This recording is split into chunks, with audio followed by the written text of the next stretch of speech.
Pledge of allegiance. I pledge allegiance to the flag of the United States of America and to the republic for which it stands, one nation, under God, indivisible, with liberty and justice for all.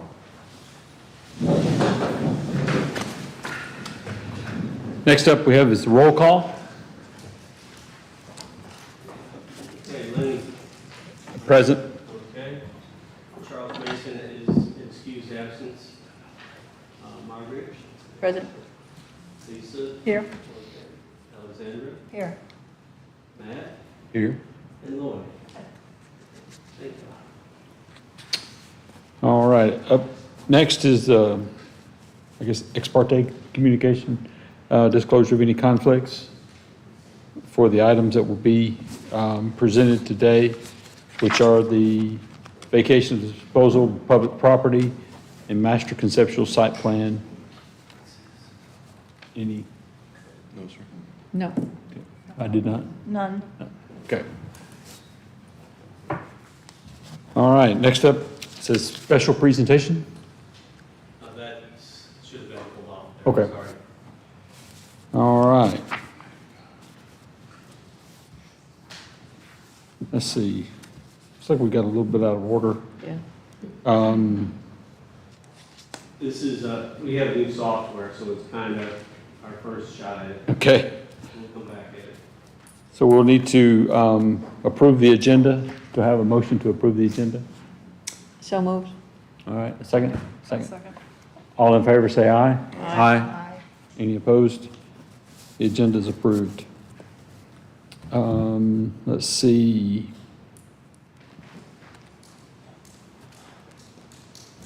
I guess there were no minutes from the last meeting included with the information that was sent out or in the package. We do have minutes that have to be signed from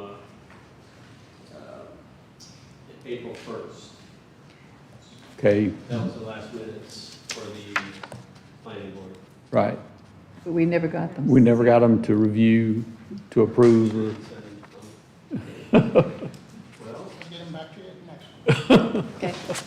all right. Just a question. Can the minutes be done by email and the vote be email, or does it have to wait till the next meeting? It has to wait to the next meeting. Okay. Alternatively, we could table the item till the end of the meeting tonight, give you all a 5-minute recess to review them, and you can approve them at the end of the meeting tonight as well. Thank you. So, Do you have copies that everybody can review? Or a copy that we can pass we around? have a copy, but we'll get some copies made.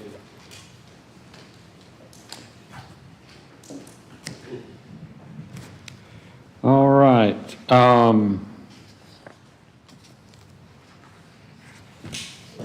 We're just going in order of the old agenda. We don't have any unfinished business. So next we'll move to new business.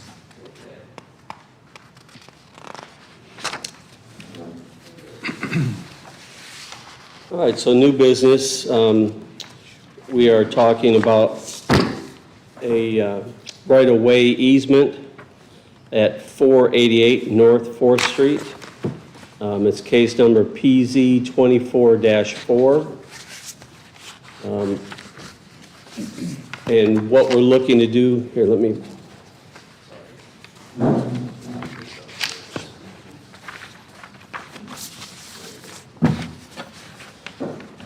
Okay, so some of the background, this is the corner lot on 4th and McNabb. And there's been a fence placed along the right-of-way for a lot of years. And what the applicant is looking to do is to take that land through the LDC 4-20 vacation process.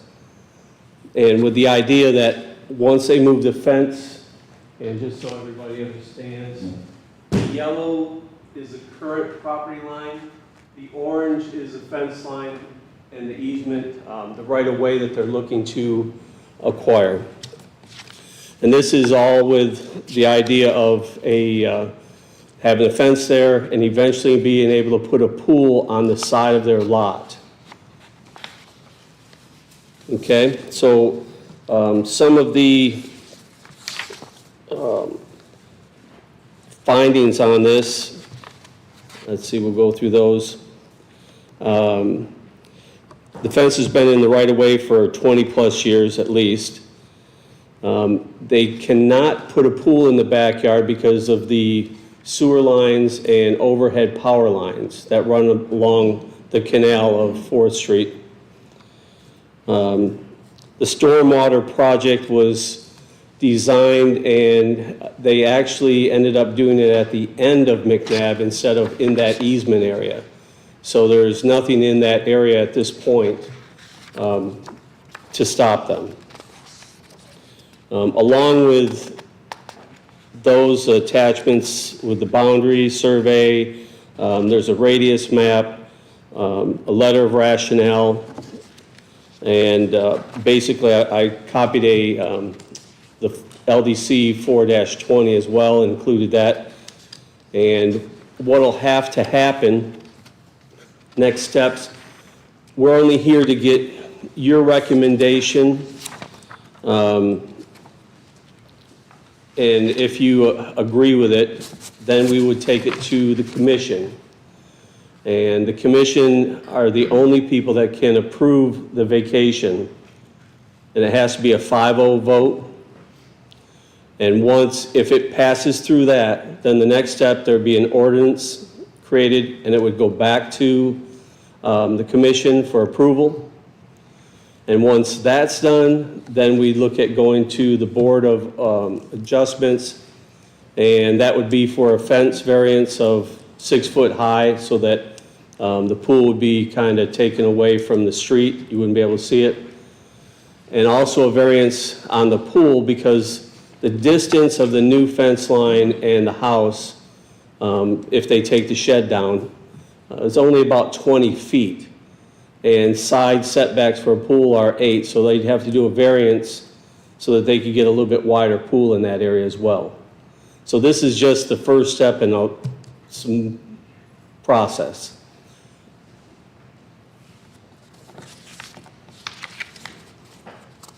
Questions, I please? just want to make sure that I'm reading this correctly. With the exception of the bump out, which is 11 feet, the width of this request is from 3.5 feet to 2.2 feet wide. Correct. That's all we're talking about. That's all we're Again, with the talking about. exception of the bump. Can you just explain the bump to me a little bit?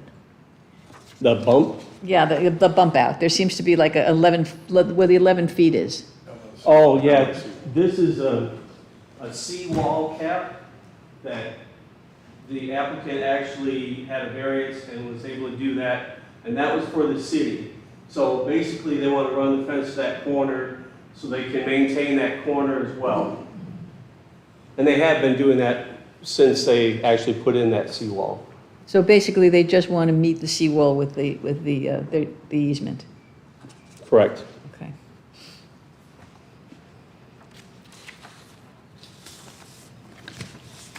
So we're just looking, yes, Is it necessary to completely vacate the easement? The city can't maintain the easement, but allow them to put their fence, a variance to put the fence where it's acceptable? Or is that the whole easement where their fence line is?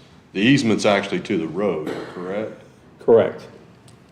That it comes from the property line to the curb would be the right-of-way easement, yes. Is there any future use for the city of that? I mean, you were talking about a stormwater project. Should the city maintain the rest of that easement, but allow them their variance to, am I making sense there? You're making sense.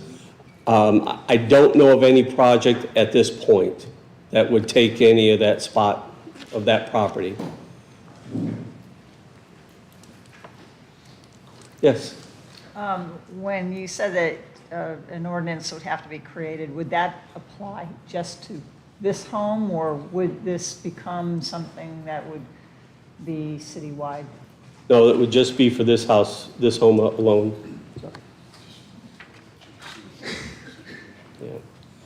And I did talk to Water today, and the sewer line that's coming through the back area there, and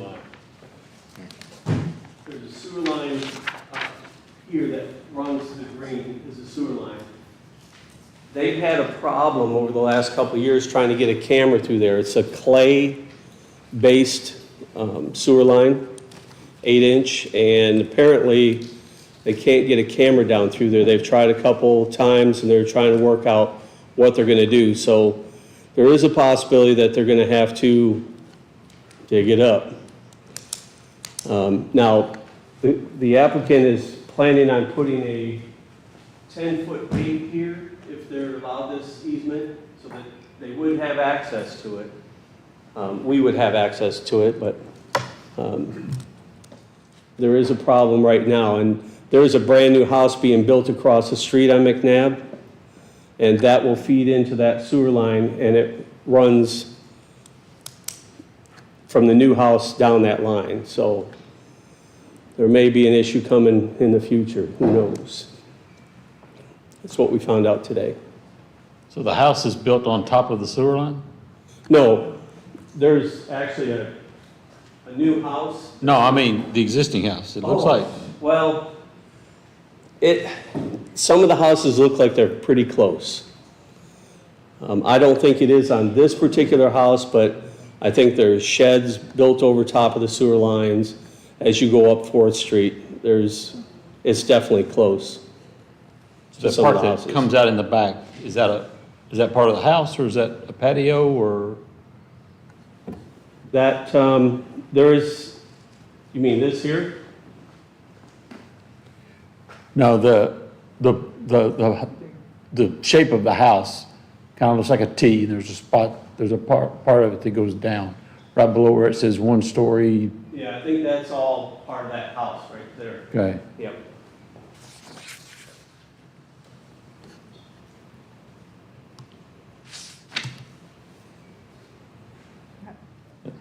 Same kind of question, I don't know if you really, what was the rationale for asking for vacating versus just a variance?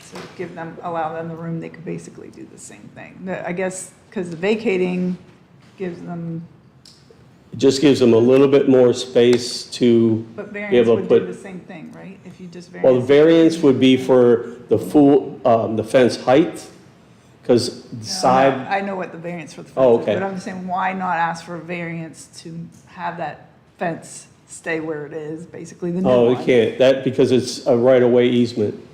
So you have to go through 4-20 as a vacation of city property. You can't get a variance for that? No.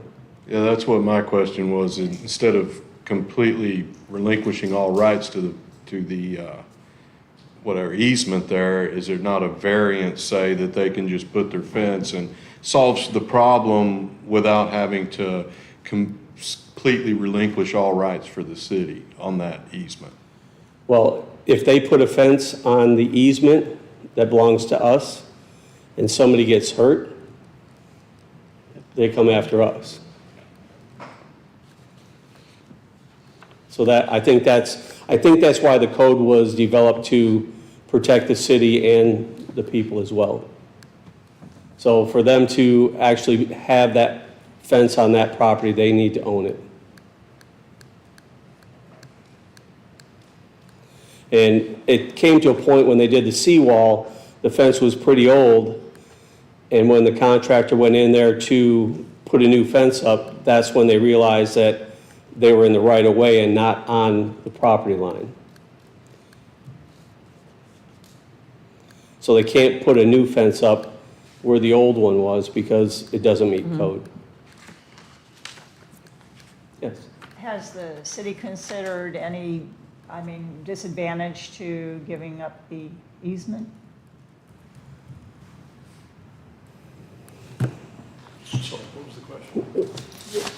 Has the city considered any disadvantage to giving up the easement The right-of-way? right away? Yes.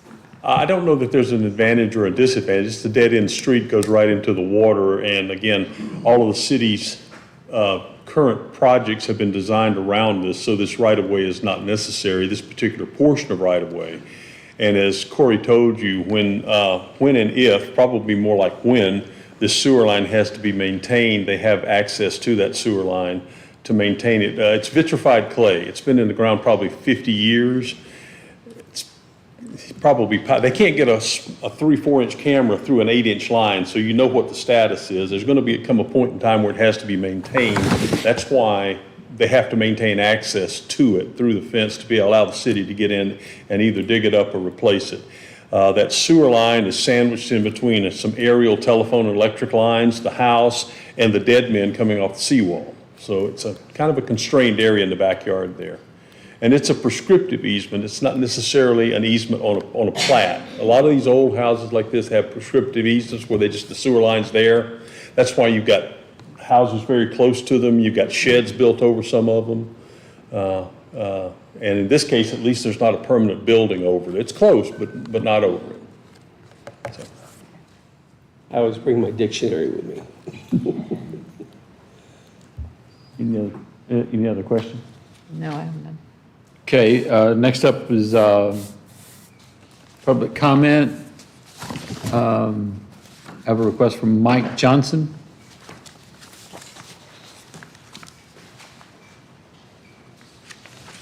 So were you wanting to speak on this or on the, I was hoping to speak at the beginning of the meeting regarding some issue that I've got with what's going on in planning and zoning. So it doesn't have anything to do with this, so if you want me to talk a little later, that's fine. yes, sir, if you'll hold off that, then. Run that by me and then just sit back down, is that what you said? Yes, sir. Yes, All sir. right. We'll call you back up at the end for general comment. Mr. Chair, if the applicant would like to speak, this Oh, would be an yes. appropriate time. Would the applicant like to speak?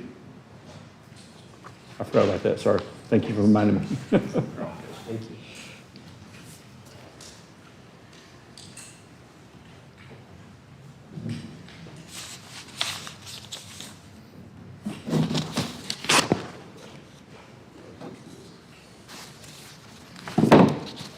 Thanks, Corey. Okay. Hello, everybody. I'm Bobby, this is Susie. We are the owners of this house on 488 North 4th, and we bought it in 2018. And of course, you know, houses, they built in 57, so we've pretty much done everything to the house. The things that we waited to the last to do were the seawall and of course the fence. We didn't want to do the fence first because they're going to have to take the fence out in order to do the seawall, okay? Of course, when it came time to do the seawall, we got hit with a virus, and then of course materials and everything else became an issue, and so it sort of put everything off for a little while until all the contractors get everything lined up again. Now, so we got the seawall done, and we already had the seawall contracted and the fence contracted with Secure Fence. Seawall was done, and lo and behold, a couple of weeks after the seawall, the fence was supposed to be getting put in. Then we're notified that the city said we couldn't have a permit for the fence. We had no clue that the current fence that's been there since the house was built, not that fence, but fences, different chain link fences and wooden fences over all those years that we've got photos of, that they've been built anywhere from 2, 3, 4 feet on the city's property all that time. Had no idea. Now, we've got several issues here. When we built our seawall, along with our neighbor that's building a new house over on the McNabb side, we got the city's permission to build the last 10 feet of our seawall, technically was city's property. They gave us permission so that it was all uniform. Our neighbor did the same thing. So now that when you guys are building your seawall, that project at the end of McNabb there, we've saved you 20 feet and the returns. We built the returns as well. So, you know, there's a lot of saving of taxpayers' money that's gone on there. Now, when the fence issue came up, there's several things at play here. we thought of everything in designing the fence and for our needs as well as the city. Technically, we're on a corner lot. The city views our corner lot, and we're on the canal. That one house on McNabb is the only house that's McNabb. The rest of the street is Capri. Across the canal, that's McNabb over there. Well, Mr. McNabb that built that house, built the houses over there initially back in 61 or whenever it was going to do a little walkover, canal bridge, you know. That never materialized. The city still is viewing that as being a through street, therefore doesn't want to entertain the idea of a 6-foot fence to block the view of all that traffic that goes through on a dead-end street that they're treating as a through street. Now, so what we've done is we're forced to put the pool, if we ever get to a pool, on the side of that house, tearing our shed down. So, instead of putting a 6-foot solid fence, we were going to do the first 4 whatever feet and then do pickets to make it all the way through to the 6-foot level. Then, going closer to the water, thinking about if the city ever needs to come in or the utilities ever need to come in for the power line or the sewer line, a 10-foot fence that swings out, drop it down to 5-foot level, because we're getting closer to the water, so that everybody has access to the backyard and they don't have to tear up everything or get, you know, there it is, go right to work, okay? And then, of course, after that, the rungs, so it doesn't impede any of the neighbor's vision of the water. So, you know, and that goes down to another level. So, you know, we tried to design this with everybody's needs and you know, accommodations in mind. So, the other issue is we've been maintaining this and above and beyond. That dead-end street area, when we first bought the house, was 5-foot, 4-foot weeds this tall. And it went right down to the water's edge. It wasn't like a regular, some of these little dead ends, you know, where it's 2 or 3 feet off the water. This was right at water's edge. So when we first came in there, we had an issue. So we've been paying our yard guys, in addition to the guy that sprays our lawn and fertilizes our lawn, to maintain that whole area, the dead-end street area, not just the easement, but the dead-end street area as well, okay? And so as far as maintaining what is going to be, you know, that the outside of our fence, you know, that's not an issue. But if all of a sudden, if we have to do anything with where that fence is located, we have irrigation on the outside of the fence and the inside of the fence. All of a sudden, we got to rework all of that, okay? The next step, if we're stuck with the 4-foot height, I know that's not the issue here, but this is an issue. The hardship of being forced, because of the sewer line and the power line, being forced to put a little pool on the side of the house, if we get stuck with a 4-foot, we got to come 5 more feet in to where you've got room for a bathtub-sized pool, okay? So all we're asking for is the existing fence line and then also to encompass the area of that seawall that we built. That's all we're asking for. We don't want anything more than what we thought, you know, we had. And, you know, and if you know, do a drive-through through the neighborhood, you see that we, you know, take very seriously maintaining our property. So we're just trying to, it looks terrible. We've got the house, it's in great shape, the yard's in great shape, and our fence looks like the Clampetts. It's falling apart. You can't put a Band-Aid on it anymore. It's just falling apart. I know you could rebuild an existing fence. There's no bones to rebuild anymore.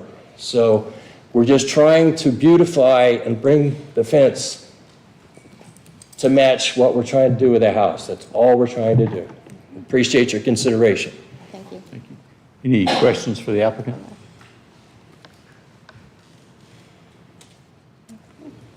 Okay. Motion? Let's have public comment, then we'll do a motion. All right, I have one request for speak on this item, Skip Williams.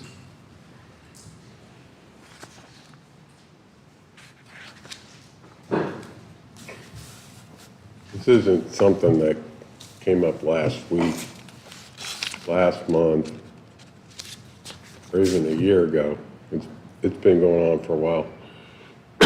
If you look at the name of that street, McNabb Parkway, it's been going on for, 50 years, because they were planning on putting a bridge across all those canals along there and having a back street, so to speak. Thank God for the boaters that didn't happen.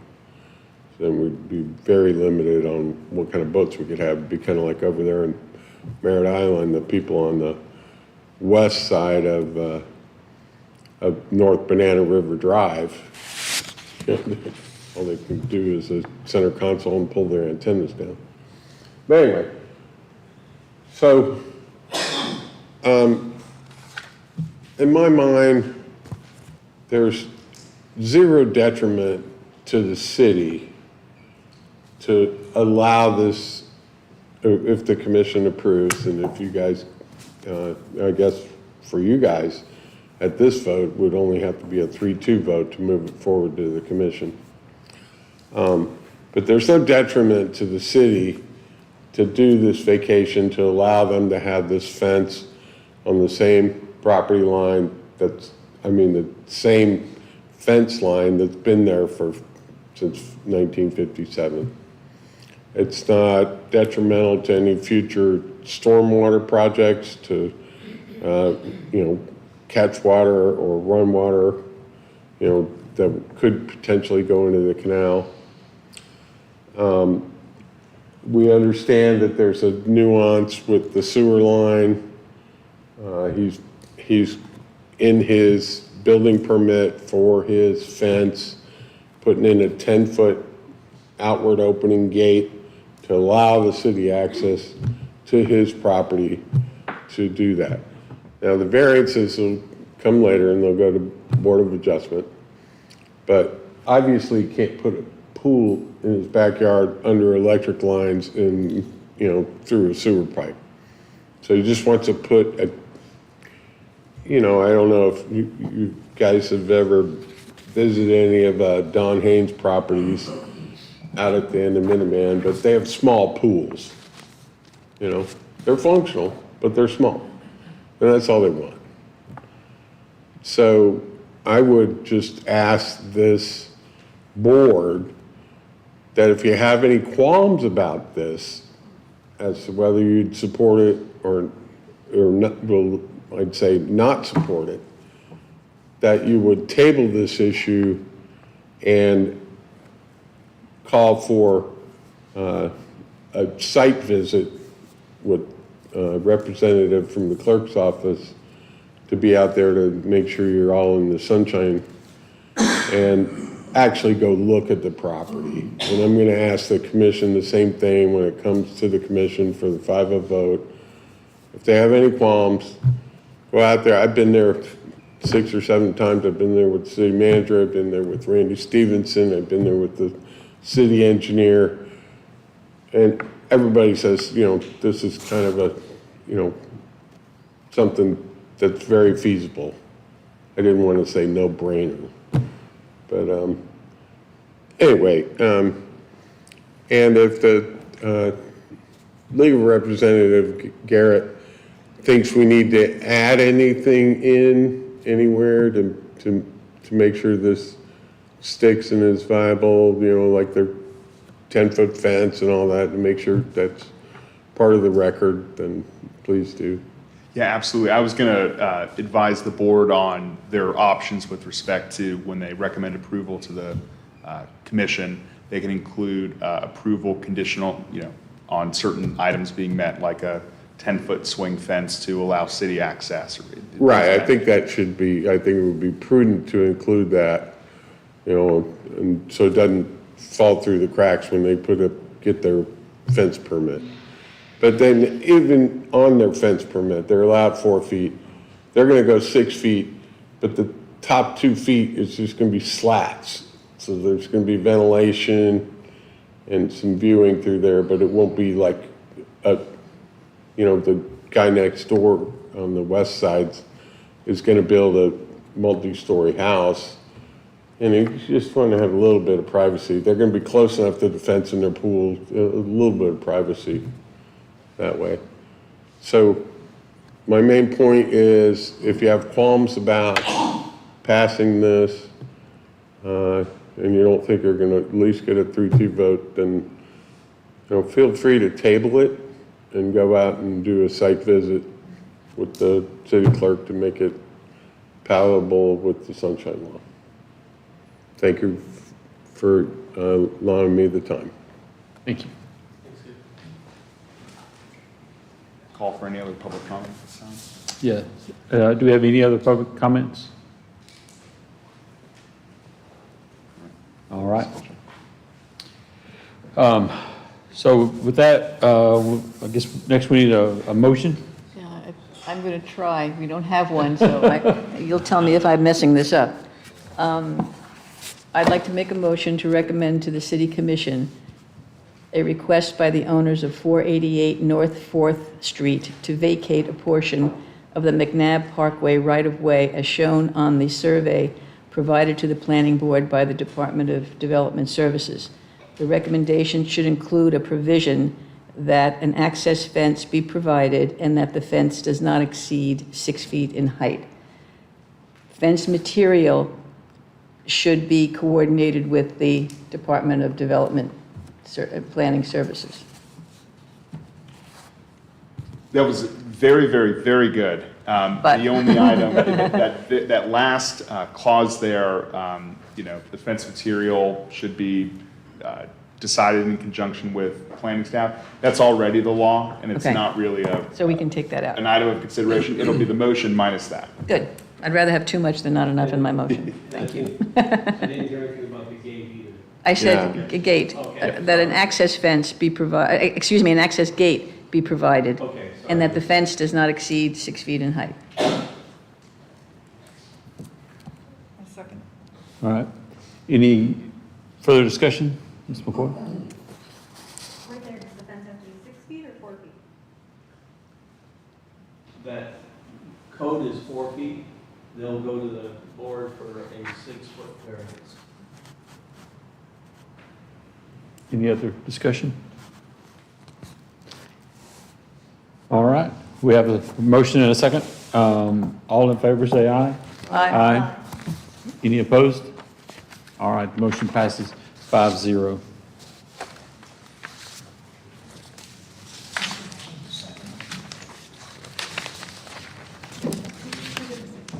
Ms. Colbert. You want to go back to the minutes?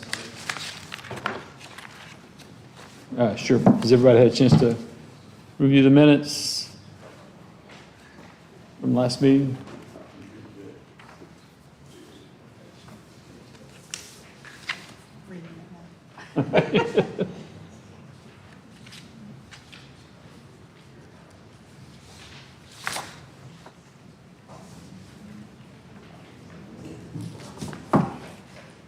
We have one blank here. Somebody encourage the board to make sure. Should that be Yes. filled in before we approve these, or just wait until the next meeting to approve these? We can approve that with the sub-condition that they Fill that in. fill that in? Who- Or does that need to be done before we approve? Do we just not have that individual's name? Did they not state their name for the record when they gave comment to the board? Under general public comments.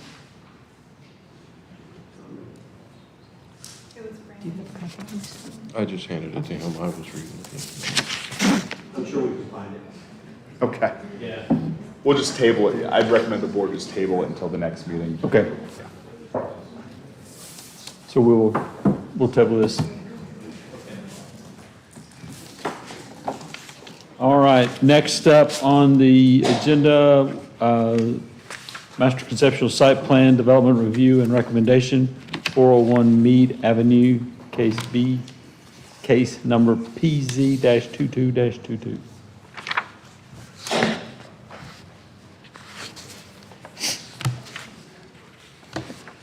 Thank you, members of the board. Randy Stevenson, Director of Development Services. I've gotten to the age where about all they'll let me do is the history of a project, so here we go. Most of you remember this project from probably 2 years ago. On March the 17th, 2022, Ordinance 1668 was approved vacating a portion of Mead Avenue.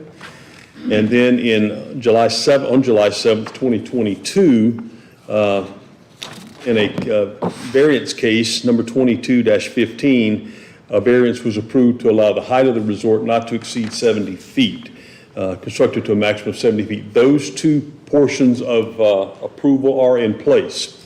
Where we're at now is to, actually, let me back up. Things kind of got put on hold then. It wasn't necessarily the pandemic, it was the negotiation with the county for access. We have a beach renourishment program that goes on here. This being the pier, they had access to the south side of the pier, but they could not get the equipment to the north side of the pier. So for about the last year or so, they have been in negotiations and working with the Brevard County to maintain an access easement for access to the north side of the pier to bring equipment to the beach to accomplish the intent of the beach renourishment program, and you will see that on the master plan here tonight. It's presented to you. I believe it's this little, we got to get a laser pointer, guys. It's the northern portion there where they have negotiated with the county. There will be again, there's a conceptual master plan, a development agreement, because this is a PD, and then there will be a third-party agreement that's between the county, the city, and the property owner, the developer. Again, we're at the same point we were, if you remember, a few months back with the Glass Bank. This is conceptual master plan. A lot of questions have to be answered after this is approved. This is kind of to let them know what kind of project they have. So that's what will be presented to you here tonight. They are here to answer any questions you may have. Staff is here to answer any questions you may have. But that having been said, unless you have any questions of me, I'm going to let Lauren take over and present the project to you. Fair enough? Good. See if this works from over here.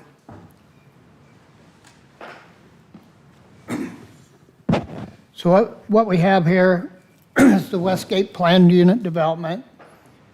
Its project name is Westgate Resort at the Pier of Cocoa Beach.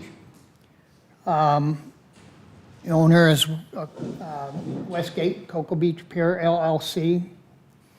This project, a planned unit development, I don't know, some of you guys may be new to it here, but it consists of three elements. Basically, it's a process that a landowner can go through if they've got 3 acres or larger parcel, and it allows them to, rather than follow the traditional zoning that puts you in a buildable window on a lot with setbacks and side yards and things that are set in standard, it allows them to work within the code to develop a kind of a unique zoning, their new zoning standards. Basically, the PD, when you go through the process, develops a set of standards that apply to that project. And it allows them to work with the constraints and things that are on the lot and come up with a project that meets the intent of the, like in this case, the Gateway Community Plan, the Comprehensive Plan, and just a better all design that works with the goals and objectives of the city. So the project starts out with a request to rezone the property from its current zoning, which is Oceanside, to a planned development overlay or planned development district zoning designation. And then part of that process, the PD zoning designation requires the review and approval, execution and recording of a development agreement between the applicant and the city. It becomes a de facto, basically an agreement between the city that outlines the total development of the project. The review and approval of the master plan as an exhibit, so there's a master plan, layout plan, which you have in front of you, that lays out the project, that kind of establishes some, the standards, like the location, the square footage, the different uses that'll be allowed or permitted within that planned development area. So it sets forth the standards.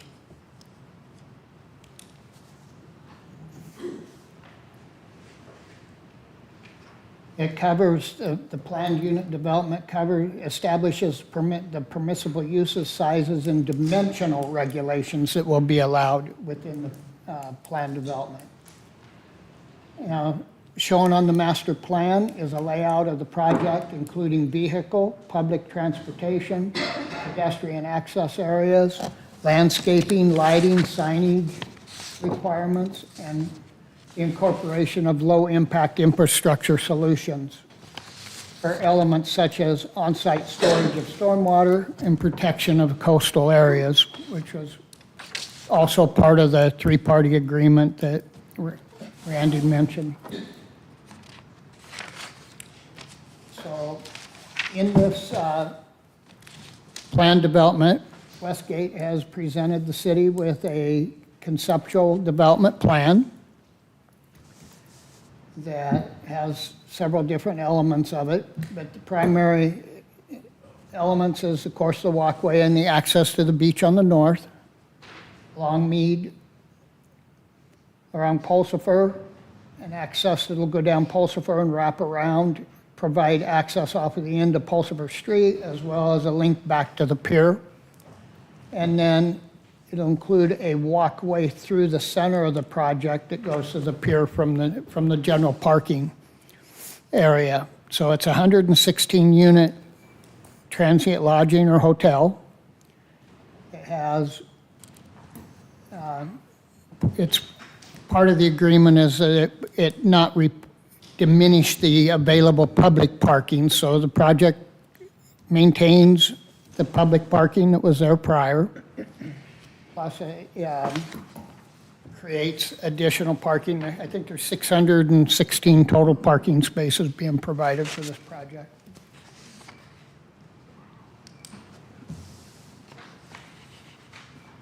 So the goal here tonight is that the staff was to recommend that the Planning Commission review and provide a recommendation of approval to the City Commission for the proposed project to be known as Westgate Resorts at the Cocoa Beach Pier.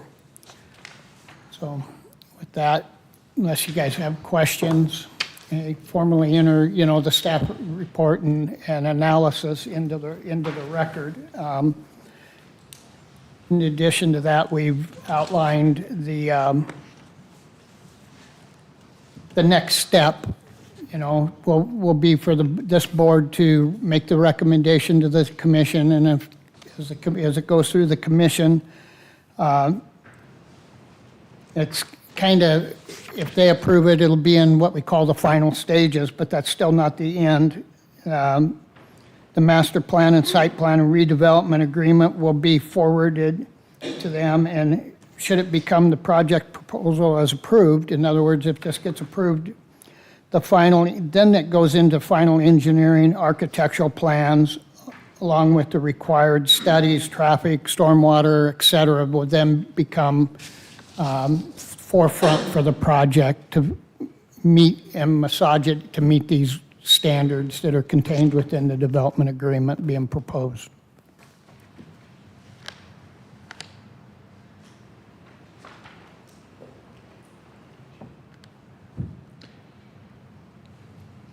So I have a question for the city attorney.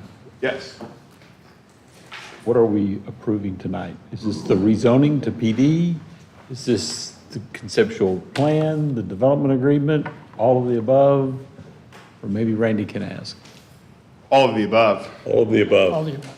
I would mention that both documents, both the development agreement, which is nothing more than a contract, as well as the agreement, I will call it the three-party agreement between, again, the city, the county, and the developer, have been reviewed by Mr. Olson, by Garrett and Becky and the city's law firm. So, and again, much, if you will remember that we did with the Weston, this is a guidebook as to how this property will be developed. It's what I call a negotiated settlement. They get something, the city gets something. We're able to have much more flexibility in this manner. Again, the project meets the 3-acre requirement.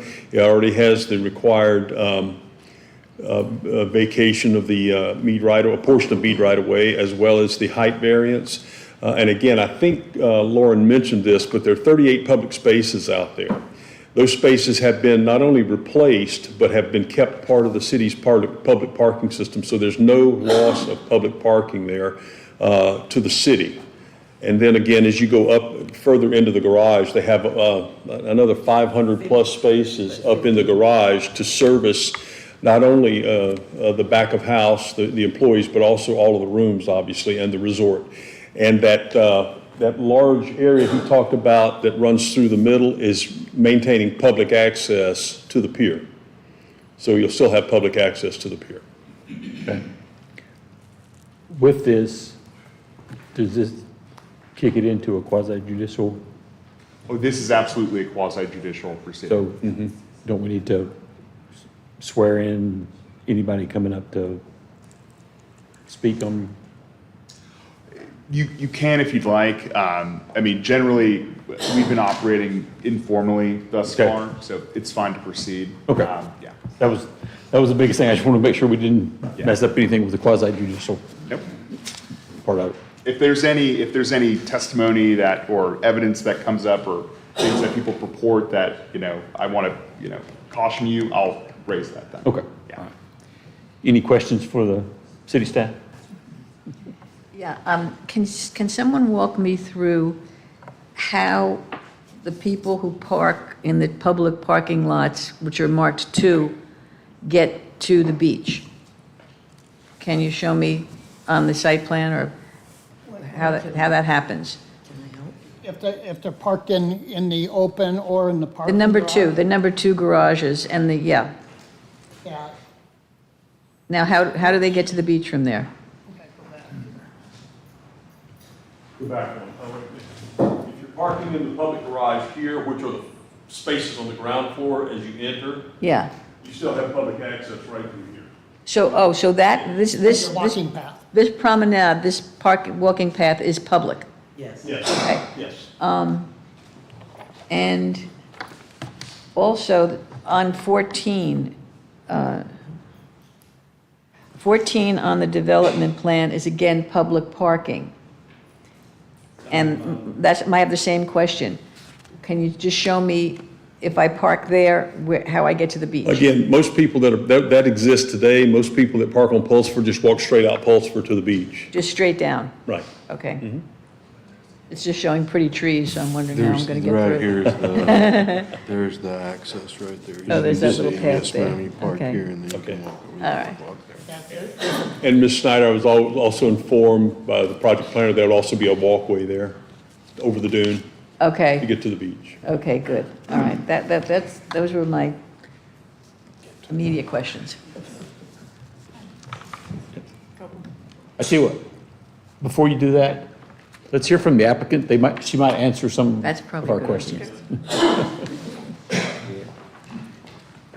Good evening, everyone. It's a pleasure to see the board again. My name is Rochelle Lowendales. I have letters behind my name, FAICP. I live at 335 Sherwood Avenue in Satellite Beach. I'm here representing Westgate. I'm here with Brian Smith, the development director for Westgate Resorts, LLC. And we are just really happy to be here tonight because, as Jack mentioned, I don't know, many, many years ago when we first started this and appeared before the boards, that a journey of 1,000 miles begins with one step. And I think we're pretty close to 995 miles taken on this project. At least we think so, and we hope so. A lot has gone on in the last 2 to 4 years that we've been working on this, and we are just grateful to all the staff that we have worked with, and the boards and the city commission to get to this point. We have taken great pains to make sure that public access, even before working out the agreement with the county, was accounted for. Can you hear me from over here? I was not really intending to go into this depth of detail, and I don't want to bore you, but I just, because the issue of public access and parking has come up, I just want to address it very briefly. Pulsifer is all public parking. There will be a sidewalk and a boardwalk that will wrap over to both the pier or down to the beach. There'll be sidewalks on Ridgewood Avenue. All of the area of Mead that you see that is remaining is available for public parking. In addition to, or as part of the parking garage, 50 spaces within the parking garage are dedicated as public spaces. The main area of walkway will be the area that you see there as with the numbers 22, 25, 6 that go out to the pier, and ultimately you can go down onto the beach. As well as on the north side, there is access now, but the county was having difficulty in getting their lowboys and some other equipment that they needed, and they wanted assurances that there would be no blockage by any building or appurtenances or anything else. So part of the agreement, the tri-party agreement with the county, is that that is a 20-foot access that then feeds down into where you see number 8. There's a bike parking, and then there'll be a boardwalk onto the beach. So if anything, there'll be much improved beach access, additional beach access, much prettier beach access, and well-sustained parking. So with that said, the staff has really done a great job at presenting what the project is. It's a parking garage, it's site amenities, it's resort amenities, it's a transient lodging, hotel, whatever name you want to, it's a resort with all of those beautiful amenities that go along with it. What we are asking for and coming before you tonight to request is your consideration and recommendation of the following things. Number one, we're asking for a change of zoning from Oceanside to planned development. It's all within the redevelopment district. It meets all of the precepts of your comprehensive plan, your charter, your codes, etc. Secondly, approval of the master conceptual development plan. Third, approval of the master conceptual site plan, which was also in your packet. And fourth, a recommendation of approval for the development agreement, which includes all of those plans and the character guide and the development standards. All of these things are designed to hold this guy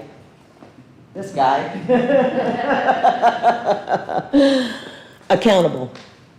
So when they walk in the door, if they get this approved by the city commission, then they can go and spend a lot of money on the engineering, the architecture, the landscape design, and the permitting to come in and work with the staff throughout the city and have the project that you see built in a very sustainable, low impactful, high economic impact for the city. I think we all know that this has been here for a long time. It's in the redevelopment district for a reason, and this project will check a lot of the boxes for eliminating some issues and bringing out of the ground a phoenix, as it were, that will be a very positive attribute and amenity for the city. So those are our requests. I have entered into the record in the documents that we provided to the city in our application, a compliance report that indicates how we have met all of your requirements for consideration of approval, whether it's the comp plan, your land development code, the rules for the planning board to consider for consistency of the project with all of your regulations as well as with the surrounding area, its compatibility with the surrounding area, the adequacy of the infrastructure and what an improvement that will be, the financial impact to the city, and the improvements to the ecological, environmental, geological, aesthetic elements that are, and features that have been incorporated into the plan will bring the project light years ahead of where it is today. And the nature and design and appropriateness of the proposed development and the properties involved is certainly, I think, going to be a keystone for the city. And we hope that that you're convinced that we've addressed all of your criteria. The staff has worked very hard to make sure that we do, and we're very pleased that they've made a recommendation of approval, and we really hope that you'll consider that as you move forward. And I'm just going to say thank you and answer any questions that you might have and any other specifics that I can. Thank you. Ms. Colorado. Can you go back on the page that shows the new plan development, the before and after kind of thing? I think it adds the pier to that. So it was Oceanside, which just covers the actual This parking one? lot? Yeah. So is this changing the zoning to add the pier to the? It'll, as part of the PD process, it's actually rezoned. So that's the, part of your packet is a ordinance that addresses changing, and part of the recommendation is changing the zoning from Oceanside to PD designation zoning.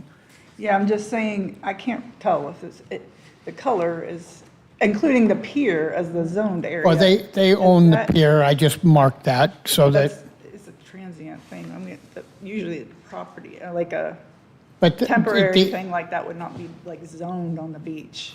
Correct. Is that part of what you're asking for, or no? It'll be their property right here, will be rezoned, if approved. It gets rezoned to the Including planned the pier, development or- zone. My question is, are we adding the pier to the zoned area? The No. zoned area is actually outlined Okay. in red. I don't know if you can Okay, see that's that. why I just want to make sure. Yeah.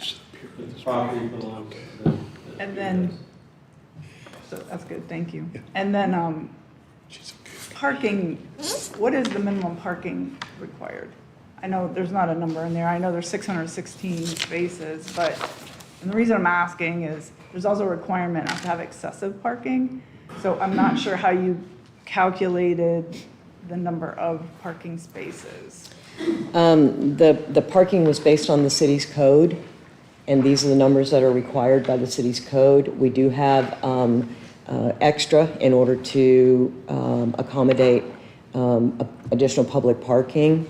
And How many extra? there's probably, city-owned, there's 64 within the pier, within our project itself, there's 552. So on-site, there'll be 616. And I that's. know that, but what's the minimum, like based on the rooms, like, we have Well, the guidance rooms- in here on the the- number of units, the square footage, the restaurant, all that We're stuff. that required adds one up to per it. room. We're required one per room, which Right, would be so that's 116. Plus, accounting for employees and whatnot, I think there's an additional 12 of that, One so for every 12 126. employees, right? But remember, there's a restaurant.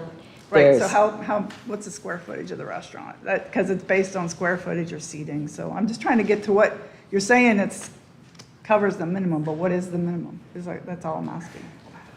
I don't know what that number is. All I know is that we've met the city's requirements and what they required us to do. So I'm sorry, I don't have that exact number for you. I don't know if Randy When we remembers. when we looked at this, there's several factors. First of all, replacing the public parking, which they've done, add some. Then parking for the resort itself, Right. the 116 rooms, plus replacing the existing surface parking that is already there to service the pier. And based upon my recollection, I've retired since then, so give me a break. But based upon my recollection, they have met all of those requirements. So they have more spaces, but the more spaces are intent upon replacing the public parking, servicing the needs of the pier, which currently exist, as well as incorporation of the resort.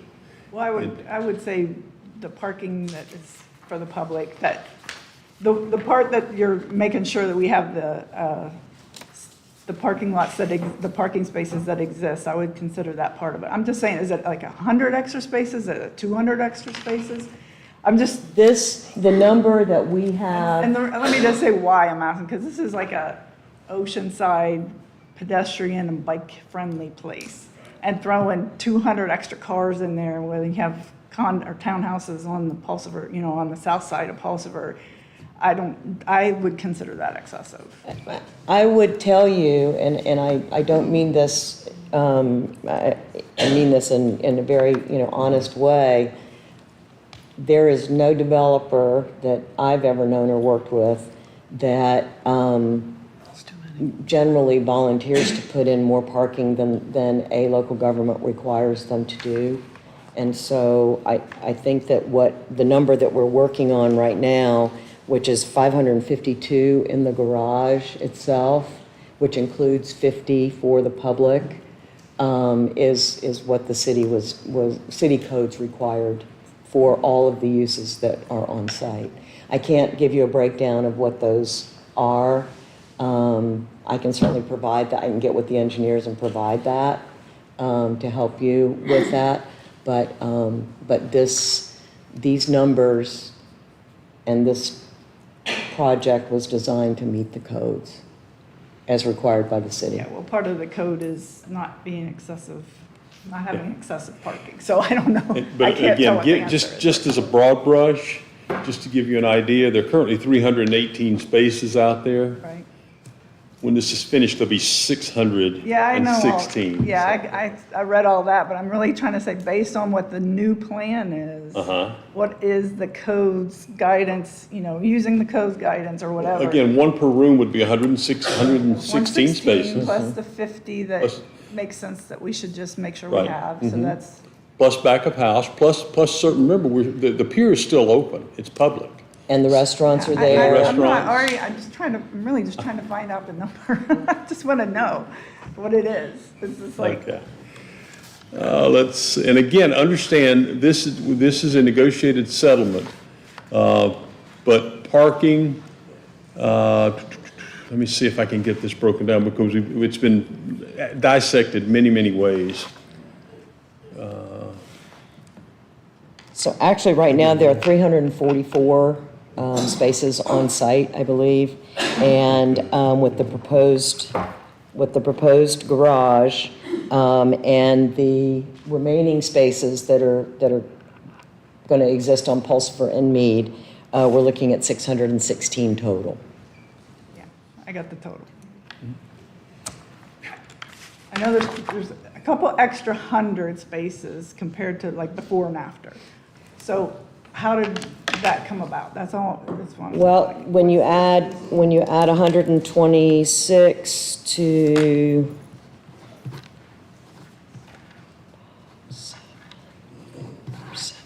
that takes us about to 500.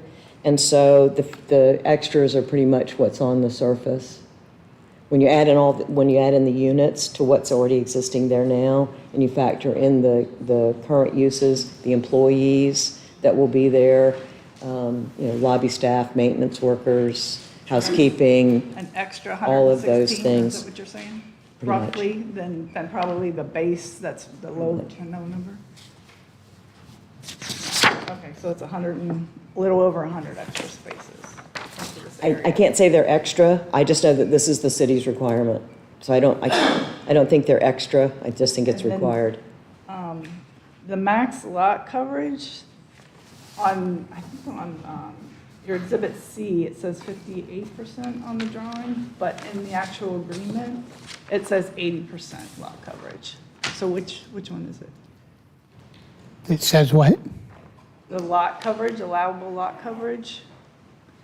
In Exhibit C, the note says there's a 58% lot coverage, but in the agreement itself, the wording in the agreement says up to 80% lot coverage. That's So- because the final design hasn't been done yet. This is all conceptual. So what are you asking for, 50, because 55, is it 58 or The is the it development, 80? the development agreement and the standards that are included within the development agreement are what will govern this project. So which is it? There's a conflict in here, so. It's a maximum of 80. It's a Are maximum. we of- allowing, is that what you're asking? I mean, are we allowing up to 80% lot coverage or? When you go above 60%, Yeah. they are allowed to do that with low-impact design, and they understand that. What is the Again, low they're ac- asking for the flexibility as the project matures, so they are allowed that. But rest assured, the stormwater drainage will be much better than it is now, because right now it just sheet flows. It'll be treated, it will be, we've got a lot of different, once the final design has taken place, a lot of different ways to handle that. If they do go beyond the 60, I believe it's 60%, correct, Lauren?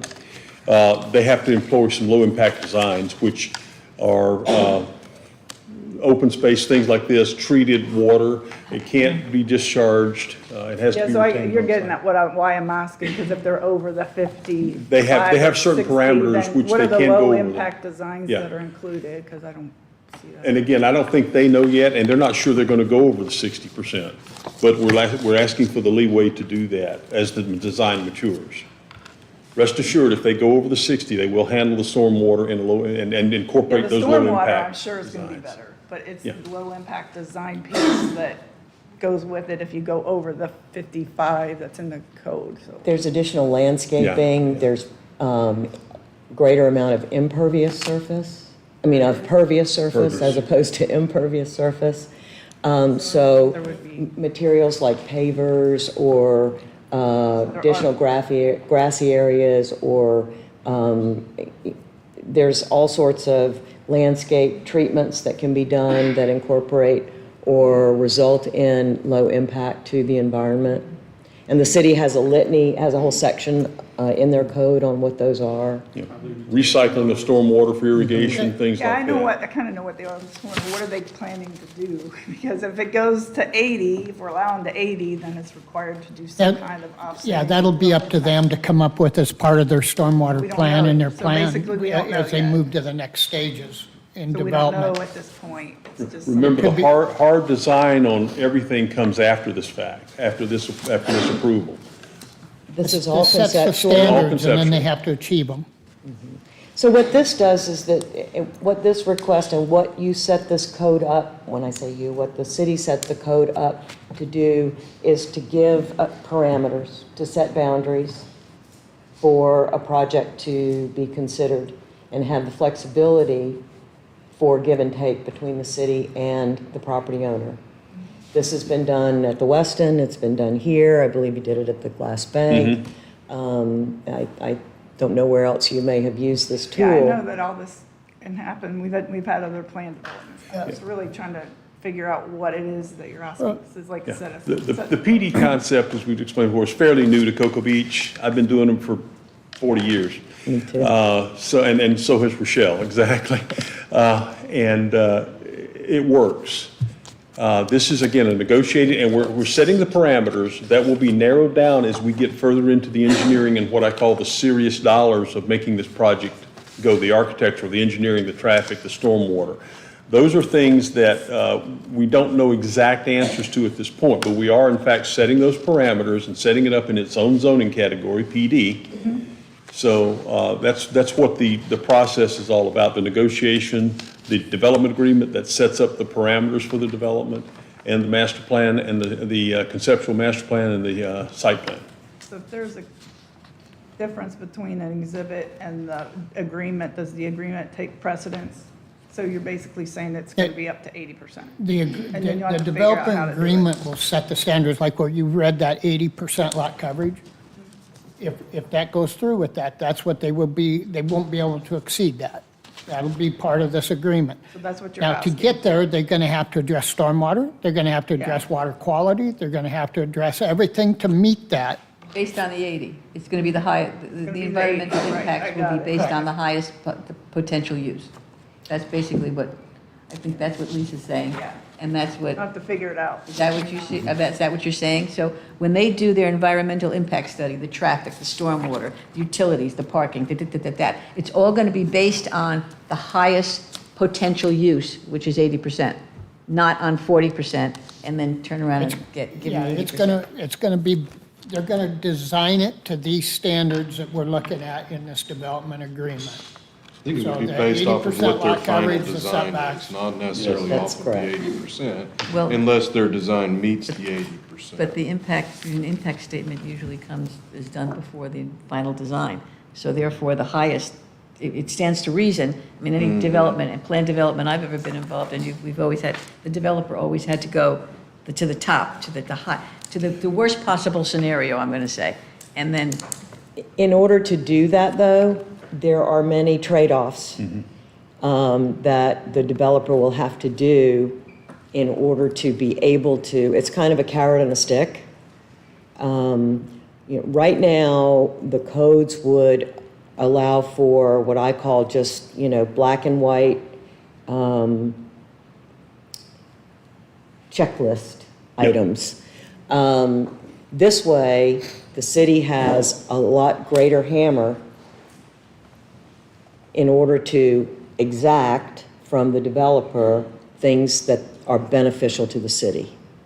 And so ultimately, in setting these boundaries within the development agreement, within a conceptual plan, everybody ends up being a winner because you know what you're going in with, you know conceptually what's expected, and that there's going to be trade-offs, and you have the give and take. And again, you're saying they'll automatically go to the maximum. That's not necessarily the case because, as Rochelle said, and I put it my way, to get to those maximums, there's a trade-off, there's a cost, a cost benefit. They have to do some ROI numbers, some return on investment necessarily if they want to go beyond that 60% and start incorporating all of these larger and more costly, low-impact design parameters. But again, this is a concept that's worked. It's working on the Weston. It's continuing if we ever get it torn down. So we're working on that. This allows more flexibility really on both sides than a black and white Euclidean type zoning code that is what ours is. This falls in the same vein of PUDs. It falls in the same basic form-based code you've heard us talk about. There's more flexibility and there's more of a room for negotiation to the benefit of the city, but within the parameters of the development agreement as you see before you tonight. Okay? And again, right now, we're trying to get the canvas so they can paint the picture. It's very expensive to paint this picture. And this is the way we do it. We get a concept plan first, set some parameters, and as we narrow in on that, as the design gets larger and larger, or gets more complete and more complete, then we know we have more room to give you exact numbers. That's why there's the flexibility at this point. And ultimately, this comes back to your staff. And your staff has the, ability to attack those plans as they would any project coming through permitting. So there's a reliance on your staff to implement this and do what's needed. The northern easement, what is that? Is that going to be paved or dirt road? The county is requiring that it be a hard surface. And is that the county going to do the work, or is that the responsibility of The developer- Who pays for that, or who's responsible for putting it in and maintaining it? The developer is responsible for putting it in and maintaining it. Okay. But it's being done to county standards, County, or as per the county's request, I should say. gotcha. Thanks. Any other questions? Ms. Bowman? Okay, so getting back to parking. I know right now on Mead, I think there's like 27 spaces. Pulsifer, there's 35, so there's 62. However, you've said there's 50 spaces, public spaces in the parking garage, right? There will be 50 spaces designated within the parking garage to the public.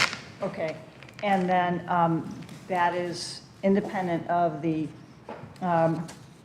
number of spaces that are planned along Pulsifer.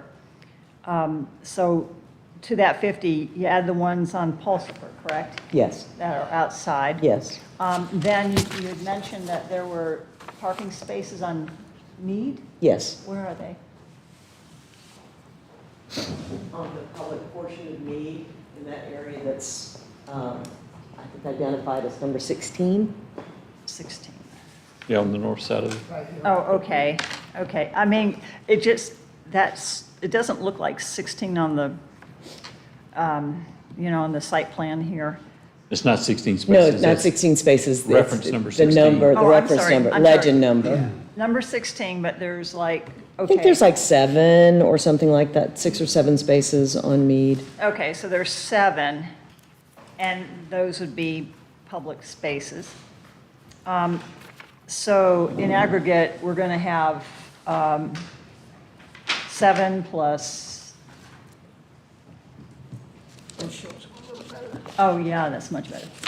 We'll have 7 plus 50 plus, looks like on Pulsifer maybe. It's about 23. 17, right? Yeah, I think so. It's I think it's about wait, 17. That's 18 in number 17. 22. There's cars past the number So there's- 23. There's about 23 spaces on Pulsifer, if you count them. Okay, so let's say there's 23 plus 7 plus 50. So we're looking at About 60. 70. So we're only down 2 parking spaces from where we're at now. On Pulsifer, there's actually 19. 19? Okay, so we're even. Like for like, so they start with 64, they end with 64.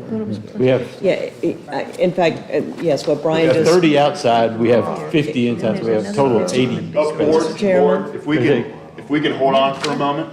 Let's hold on for a second. Mr. Chairman, just, Oh, ma'am, if we could just hold on for one moment. Yes. Lauren, if we can hold on. This is a quasi judicial proceeding. I want to make sure we have a clean record. If we have 5 different folks talking at the same time, the audio is not going to be able to pick up who's saying what, when. So, Mr. Chair, if you could recognize the speaker, if there's a question, recognize the question. I think it'll move smoother from here on out. Okay. Yep. Okay, so, I mean, total number. I can help with this. There are currently 64 spaces available on Mead and Pulsifer, and you will have 64 available spaces when this project is done on Mead and out between Mead, Pulsifer, and the garage. Okay, so the 50 spaces in the parking garage, which are public, does that income go back to the city? There will, Those 50 spaces? I don't believe that there's any fee for that. Randy Stevenson again, those spaces will remain part of the city's parking program. Yes, and that income will come in as part the of city. that program, to the city. Yeah, anything that's designated public comes to the city. Okay, just wanted to clarify that, because I know it is in a structure that you're building. Okay, and then also wanted to, under the development agreement, which I didn't get to read the whole thing, but just kind of going through it under Section 8, says that this kind of development offers a developer and designer maximum flexibility to deviate from traditional zoning standards and requirements. So probably you could answer this, Randy. Does that mean that some other development or developer can come along and cite that they can do that, therefore we can do that? I believe what you read is actually part of the city's code as to why we have a PD zoning. That's actually written into the city's code to provide that flexibility. That's not something they wrote, that's something they included as part of our code. But if they have more flexibility in changing this zoning to be in this developmental community, then can another development say, hey, they did that, therefore we want to be able to do the same? If we have another project that qualifies as a PD, okay, and they come in, it's a whole different, it's the same process, but it's a different project for them. They would be able to abide by the same rules that are built into our code, which allows the plan development, zoning, which allows the development agreement. So yes, they would be able to take advantage of that if they came in as a plan development. So they would have to maybe change their zoning to do that, and that would all be reviewed? It's kind of a one-off situation. We review these on a one-off situation because it is a zoning change, it is a negotiated development. So if somebody else comes in, and let's say, their circumstances may be totally different, their proposal may be totally different, but would be reviewed under the same guidelines that our code includes, that statement being part of it. But then we may come up with a totally different development agreement, certainly a totally different master plan. But yes, that is there for all who qualify. It has to be at least 3 acres and Within your redevelopment within our district. redevelopment districts. So we have 4 of them. Okay. And let's see. Oh, you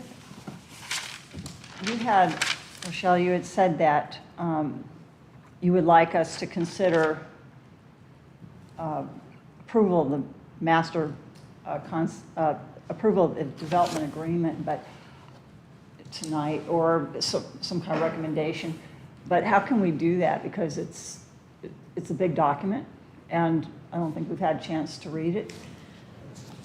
I don't know how we can do that tonight. Well, this product, it's a product of negotiation between staff and the developer, and it has been reviewed based upon the plans. It's been reviewed by your city attorney.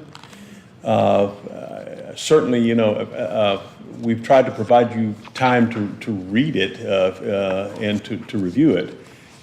It is a contract, and it backs up. It is kind of the document that holds everything together, the plans, and it makes commitments to what type of development it'll be, what parameters they'll follow, the number of parking spaces. So your staff has reviewed it, your attorney has reviewed it. We've tried to provide you enough time to look at it. We'll certainly be able to try to answer any questions you may have. I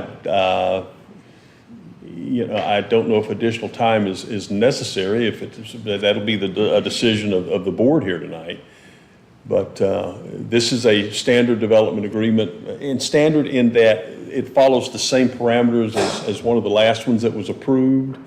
I can take you back 30 years, and these things have been following more or less the same standards because they have to include the legal empowerment, if you will, and they have to include those elements that would otherwise fall to the zoning code, because we are creating a new zoning code just for this project. In other words, the setbacks, the parking, the stormwater, all of that stuff in conjunction with the plan. And under the site development standards. And under the site development standards that are part of that document. So rest assured, it has been gone over with a fine-tooth comb. And otherwise, staff would not be here tonight recommending approval. I don't have any further questions. Ms. Dolan? I saw that you had the traffic study of some sort done, and that Yes. you would incorporate the changes. Could you talk about, like, what were some of the changes? Was there anything significant about the traffic flow or none of that? There will be some off-site improvements there's additional studies that will have to be done when this project comes in for actual civil review. They'll have to come in with more detailed studies, but there will probably be some off-site improvements, perhaps decel lanes or accel lanes, signage. Did it have anything about public transportation, golf carts, anything like that too? No. Like talk about how buses, maybe shuttle buses or anything could maneuver around there? It's just that road is so populated with bikes and people walking. That's why I was wondering like how that might, I didn't see the traffic study, I know you guys looked at The it. sidewalks will be widened. Sidewalks and- will be widened, yeah. Yeah, the sidewalks will be widened, so that will give additional safety to pedestrians. Does it keep the bike lane? There'll be bike lanes The there, bike lane that separate exists bike now, lanes. that runs up and down. A couple of things, if I might. Again, one of the, and I'm glad Rochelle mentioned this, there are off-site improvements that are possibly going to be very necessary relative to traffic or something else, sidewalks and everything. This is not something that we could necessarily extract, if you will, for lack of a better term, under Euclidean zoning. Again, we can get improvements, and she's not going to like me hearing this, and these guys certainly won't, but public improvements, off-site, true. paid for by the developer. It's true. In order for them to get what they want, we get some of what we want. This is the carrot and the stick. Okay, this is the carrot and the stick, if you will, we talked about before. And again, that's part of the benefit of something like this. Otherwise, we probably wouldn't be able to ask, or we would be asking it rather than requiring it. So we have that ability. It's not a one-way street here. The city gets a lot of benefit when we start talking about things like I'm not this. arguing they don't, I'm just Okay, okay. asking what came of it, you know, people, the traffic is tight there, that's all, and I was wondering what it was gonna be like, or what was the finding, or was there anything significant that would change? The other thing that staff talked about way back when we were setting up the original redevelopment agreements is what's called captured traffic. In other words, if we have developments like this, or like Weston, or like some of the others, instead of going to the, nothing against a lower-end motel, but instead of staying at maybe an older motel and having to get out on there and go to get the restaurant and everything, capture traffic within the redevelopment districts, we can do that without creating additional necessarily trips off-site. But by providing the restaurants, by providing the pools, by providing the ocean, by providing those things that people come to these resorts to see and to experience on-site, thereby lessening traffic, and again, going back to the concept of capture traffic within the redevelopment districts.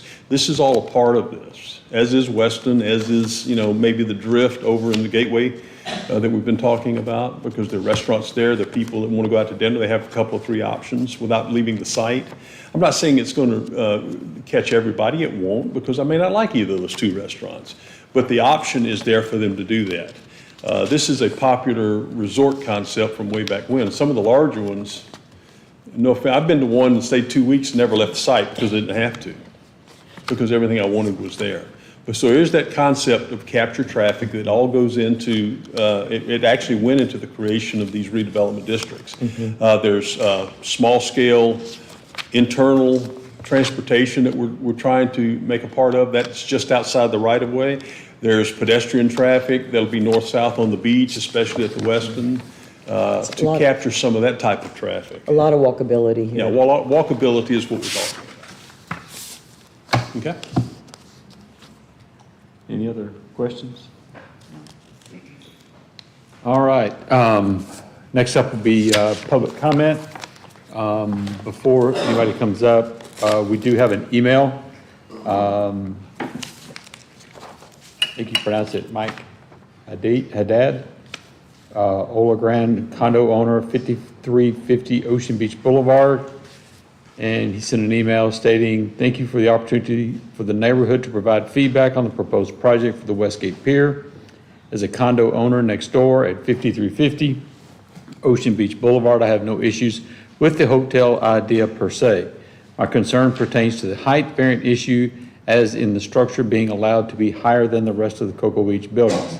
Aside from the aesthetics and blocking sunlight to surrounding structures, this would also lead to more guest suites and hence more congested traffic in a mainly residential area. Hope we can stick with the current height rules and ensure that the city and Westgate have clear plans to deal with the extra traffic in the area as not to negatively impact traffic and noise levels for local residents." And the city attorney has a copy of that, I believe, as well as Lauren. Any other public comment on this particular item? Yes, sir. Come, step up to the podium, yes. State your name, address.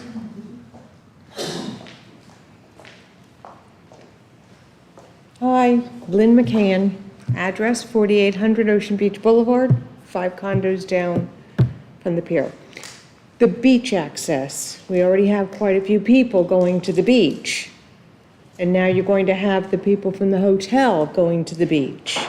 Is that beach area, right where we have it now with the pier, with all those people, will the hotel guest be incorporated with those people, or will they have a separate portion of the beach?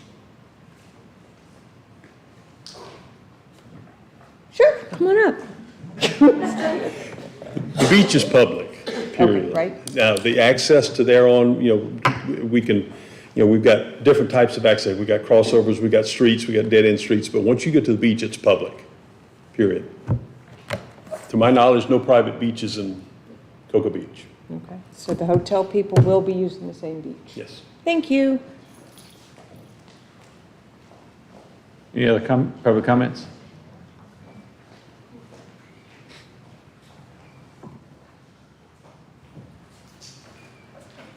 John Dillon, live on East Osceola. I think we've discussed this before with Randy, and former city manager, and the Florida DOT. When you started this whole project, FDOT knew nothing about it. Now, I just heard about this today, so I don't know if DOT knows about it or not. But you got 616, I believe it was, parking spaces. How are you going to handle that traffic without being through residential streets? You can't. You got to go back and work on the FDOT and get directly to A1A, not on our residential streets.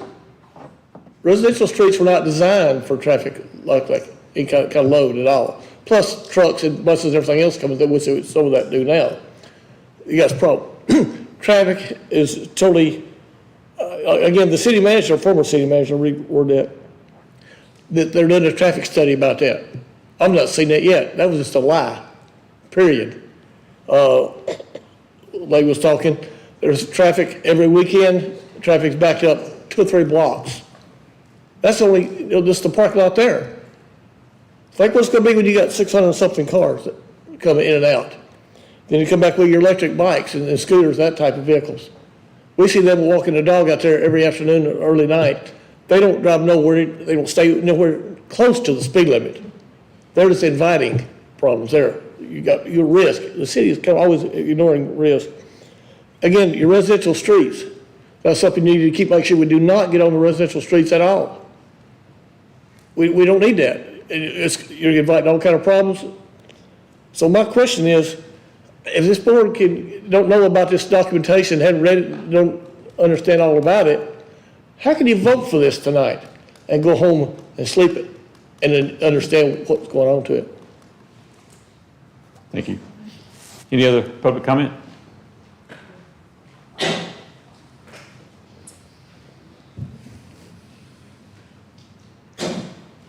Good evening. My name is Mary Personius, 201 St. Lucie Lane.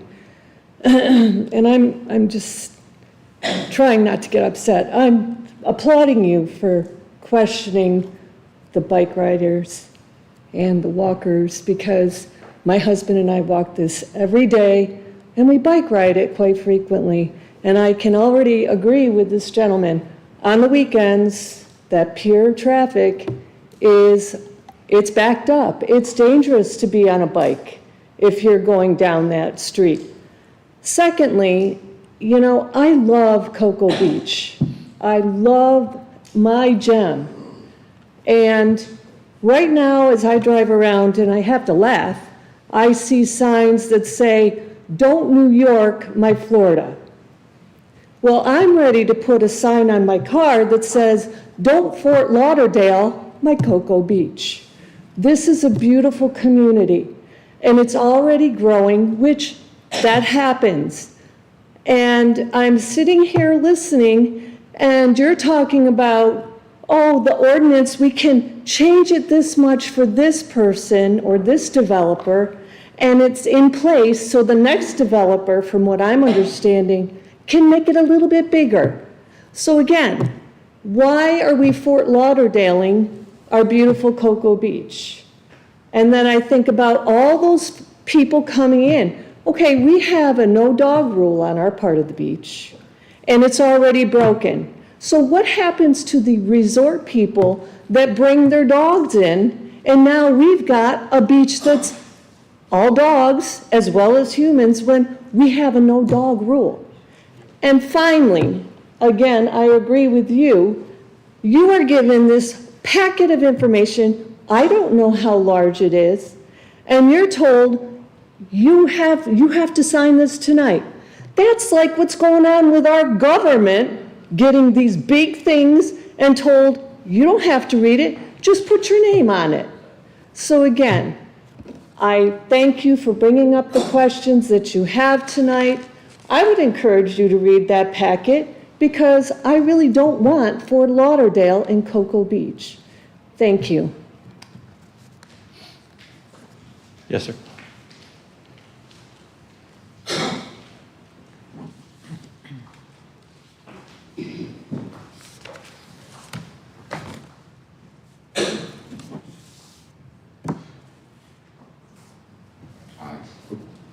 Hi, Tom Woods, 105 Pulsifer Avenue, apartment 204, Cocoa Beach. I have to agree with them. I live at the corner of Ocean Beach and Pulsifer. I've heard several different numbers on how much parking there's going to be. Nobody can really give a good answer, but I can tell you the traffic going up and down Pulsifer is going to be horrible. Not to mention, try to make a left turn on A1A coming off of Pulsifer is almost impossible. I really wish more time was spent on the traffic development of this as to how is it going to negatively impact Pulsifer along with Ocean Beach. Because if the parking lot over there now gets full, like he was saying, the traffic backs up and backs up and backs up for blocks. I just think more time needs to be taken at looking at things like parking, how you're going to deal with the roadways. Thank you for your time. Thank you. Any other public comment? All right, that ends public comment. Do I have a motion? I'd like to have Randy just clarify for everybody here. This is basically, as I'm seeing it, step one of a long process that has to be done. And I'd also like you to address the prior approvals having to do with this development. To answer your first question, Member Snyder, yes, it is the first step in a long process. Rochelle mentioned, 1,000 miles. They've probably been 1,000 miles. They've got quite a few more miles to go. And again, this has been going on. The ordinance approving the vacation was March 17th of 2022. The ordinance approving the height variance, which again, I've heard it before, we're not Miamiing, we're not Fort Lauderdale-ing, we're not doing anything of that nature to Cocoa Beach. We are allowing limited growth, however. That was in July the 7th of 2022. We talk about stormwater. How do you handle stormwater? One of the best reasons to handle stormwater is not with a 2-story flat roof building that covers 90% of the site. If you go up, you can make a project financially feasible and cover a lot less of the site and have a lot more room for stormwater. I'm just telling you a few concepts here. But this goes back a while. It has had a lot of thought put into it. I understand people don't like change, period, for the most part. I'm dealing with it in my own neck of the woods over on the mainland. That's why as staff, we're charged with doing something that makes sense. That's why we did not designate the entire city as a redevelopment district. We designated 4 distinct areas where we thought development could be allowed to occur. And again, it is not our intent, nor is it even in our ability to turn Cocoa Beach into Miami Beach. But there are some allowances that have been set up by the commission, one of those being the height variance, one of those being the allowance for planned developments within the city, within the redevelopment districts, within a small portion of Cocoa Beach, primarily placed in order to take advantage of the ability to develop and to maintain as much as possible and protect single-family neighborhoods, and to a great extent, a lot of the ocean front. We are a tourist town. Our police department, our fire departments are sized, they're not sized for a town of 11,500 people. They're sized for a town of 11,500 people that has 2.5 million visitors a year. That's the nature of the beast. This is an opportunity to provide a development and replace parts of a development to allow some limited growth within the redevelopment districts within the city of Cocoa Beach. This is, and you've heard me say this before, the city has paid a lot of money for studies over the last 10, 15 years. This is how you implement those studies, not by taking them and putting them on a shelf somewhere and letting them collect dust. This is how you redevelop a city. We're not developing greenfields here, we're redeveloping properties that have been developed.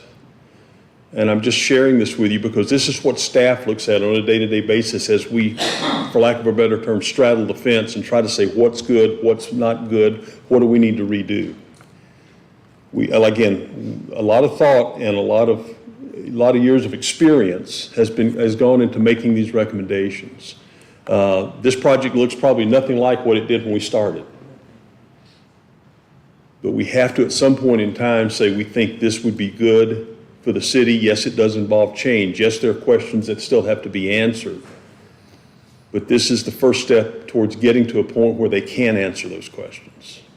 I have another question. Then, is it then your opinion, as a professional planner, that the action being considered tonight, which is basically just changing this from Oceanside to planned unit, gives the city more control as a planned development than it would as an Oceanside? The current designation is Oceanside.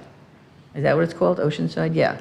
I think it gives the city more certainty in knowing that this is what's being proposed. This is how it's being proposed. These are the parameters under which it can be developed.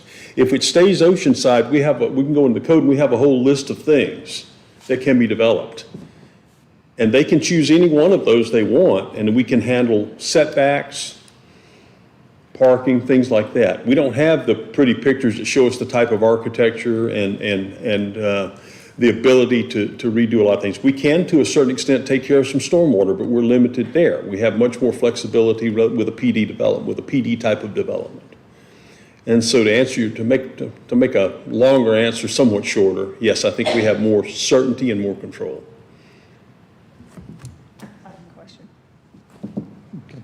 Ms. Colorado?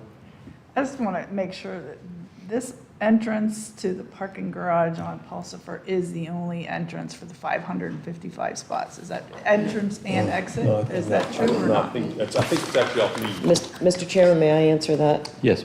And I'm going to step over to the picture.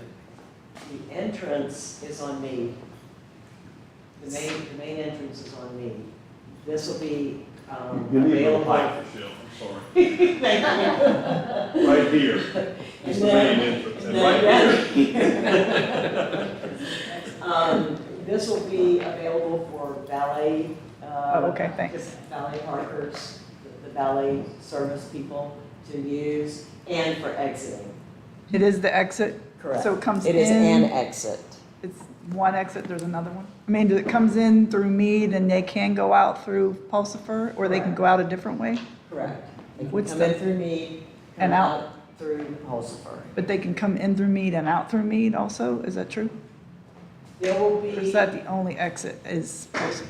it's only in through Meade and out through Pulsifer. And there'll be availability to go in through Pulsifer by valet only, is what's being contemplated now. That may change. And all of the people in the townhouses south of Pulsifer, have they all been notified? I don't remember what the requirements are for notifying people within so many. I believe they had to notify everybody within 300 feet, 500 feet, They've all been notified? 300 feet? Yeah. It's been done. It's been done. God So, bless you. and I have Rochelle and Randy questions, and they're related. And I'll just say them and then you address them, whatever way you see fit. But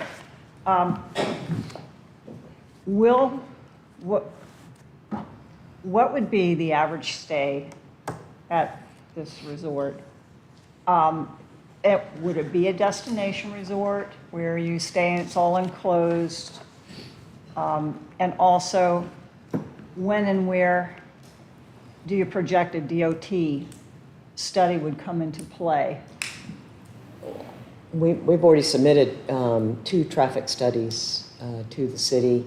Permitting has to be done if there's going to be any required improvements. The developers, engineers have met with DOT, District 5. They have met with the county. So all of that will be coordinated as the civil work moves forward. And any improvements that are done out on A1A or that are required to be done as a result of any future traffic studies have to be coordinated with DOT and permitted by DOT, as well as, the county and city permitting as well. In terms of the length of stay, your code governs the amount of time for transient stay. So it's not, So it could be. it's a hotel, it's a resort, if it's. It could be a day to a week or 2, maybe. Right. It could be anything. Right, just like any of the other hotels here. So if the DOT has, are they saying they're okay with this coming in? And then they'll make adjustments as it goes?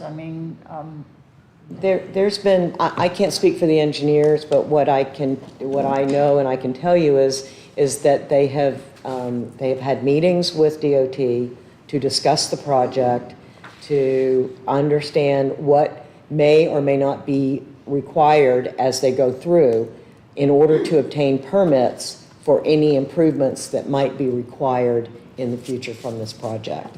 So they're in discussions, but it won't be until they come in for permits will the actual, hammers drop. So how much of going forward is dependent upon what the DOT says? Whatever the DO says will be incorporated into the project.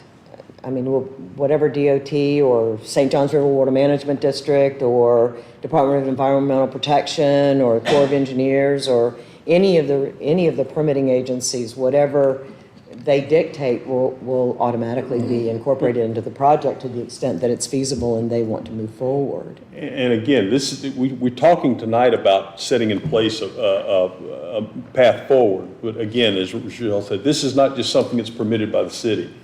We got DOT, we got DEP, we got a lot of different agencies, probably St. Johns River Water Management District, and those types of things.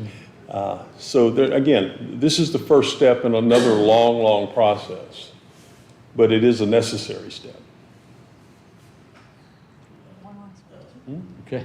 Was there an environmental study also done? Yes, Yes. Yes, we've submitted that. I didn't get to see any of those, so. All right. Do I have a motion? All right, I'll do it. I move to forward the plan development case number PZ-22-22 with its associated master development site plans, development agreement, and 3-party agreement and zoning change from Oceanside to plan development to the City Commission with a recommendation of approval. Do I have a second?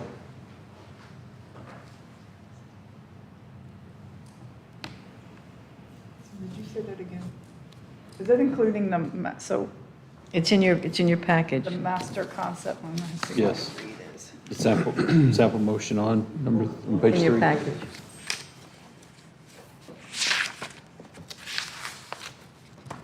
Anybody want a second?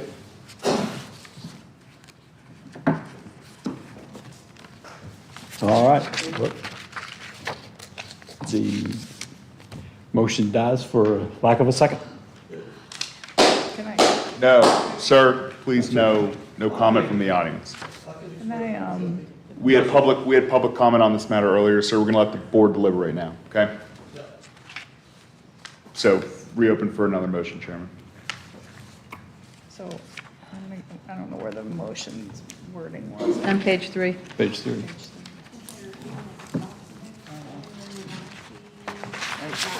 Do we have another motion?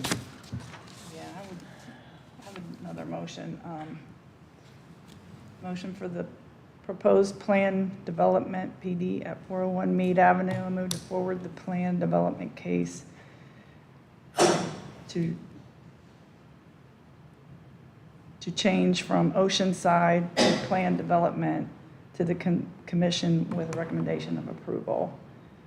Meaning, okay to make the zoning change, but not approve the master plan and the conceptual plan. No, that's exactly, you said Yeah, that's exactly what I exactly what said. she That's said. exactly what I said. This is only the zoning. This is only the change from says with the- Oceanside to plan development. It's nothing, it's not site plan, it's not a review of the site plan, it's not comments on the site plan. So it says It's with just its that. associated development plan, site plans, development agreement, and third-party agreement. That's these concept plans here. Right, so I'm Yeah, saying well, that's- without those, That goes to, that's zoning part of a plan change. development. but the zoning change is separate than all the other documents. No, that becomes part of the zoning. Mr. Chairman, if I might. Yes. The rezoning is a product of the master plan. In other words, in order to rezone it to PD, it has to be in concert with the master plan and the development agreement, because otherwise it's just, there's no reason to zone it PD, because you have no product. We're in this like back and forth because it's so preliminary. I don't feel like we can. That's why we call it a concept and a preliminary plan. It is preliminary. The way it becomes more concrete is to, again, we're painting a big picture here.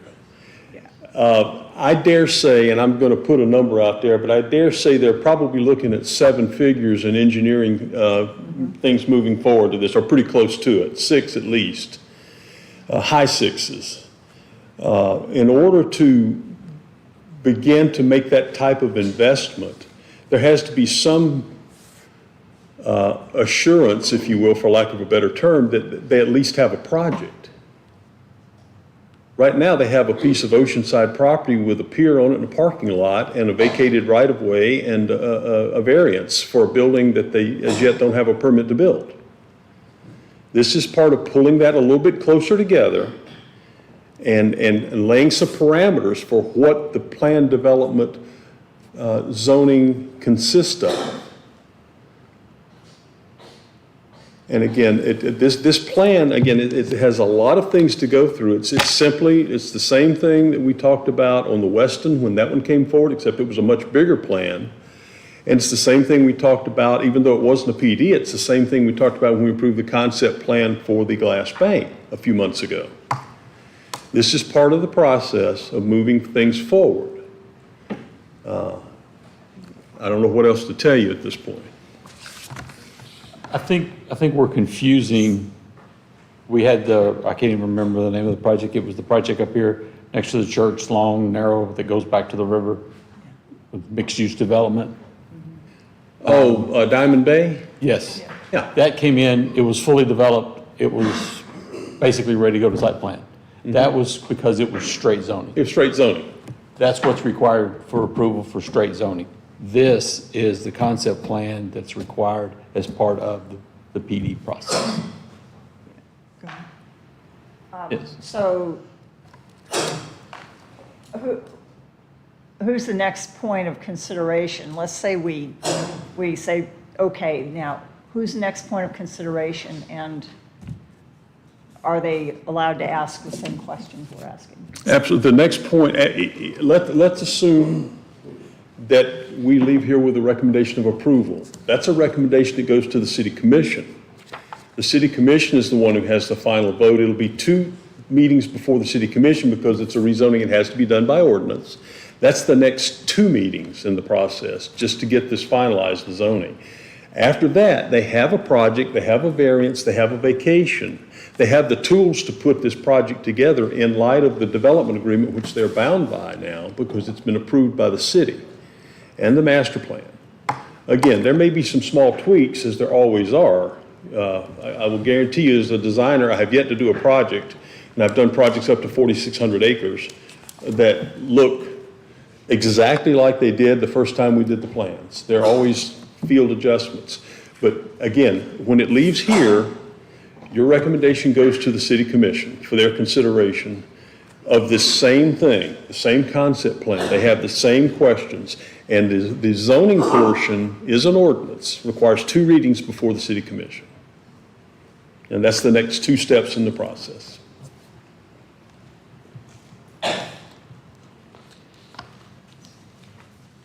Yes, ma'am.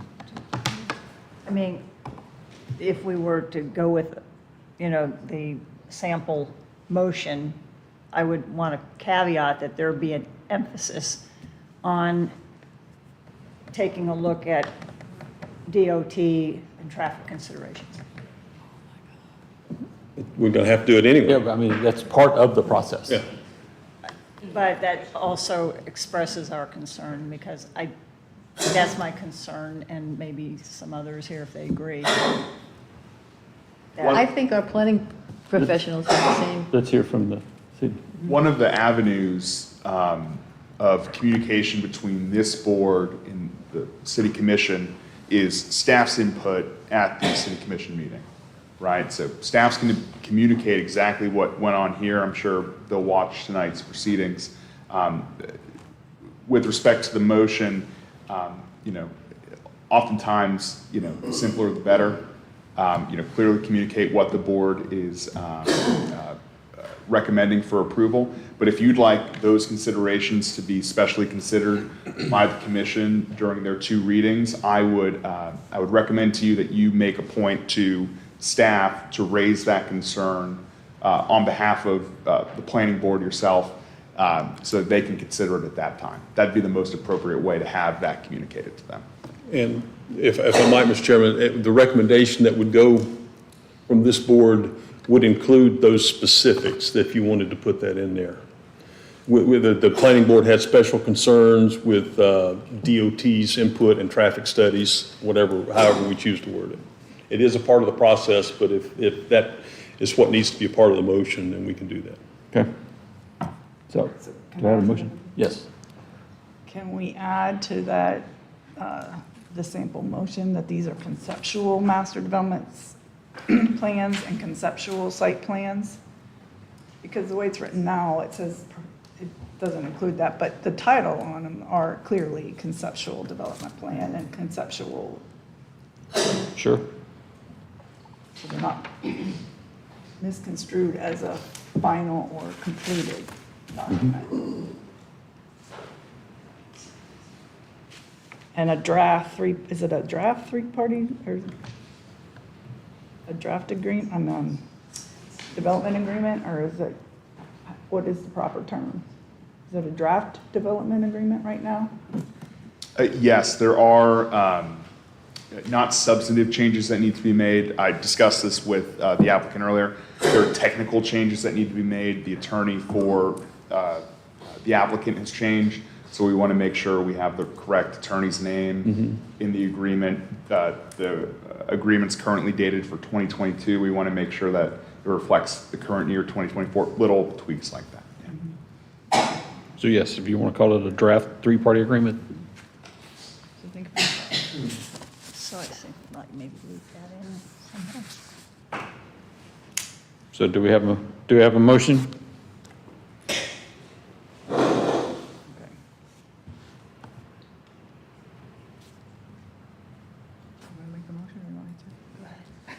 Okay, we'll try it again. All right.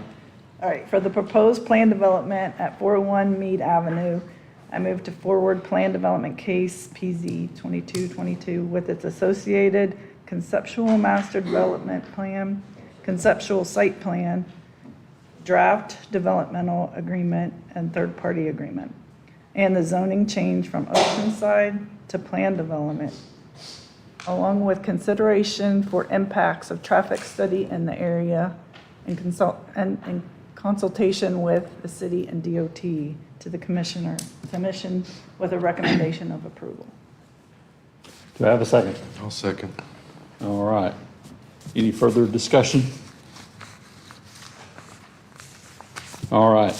All in favor, say aye. Aye. Aye. Any opposed? It passes 5-0.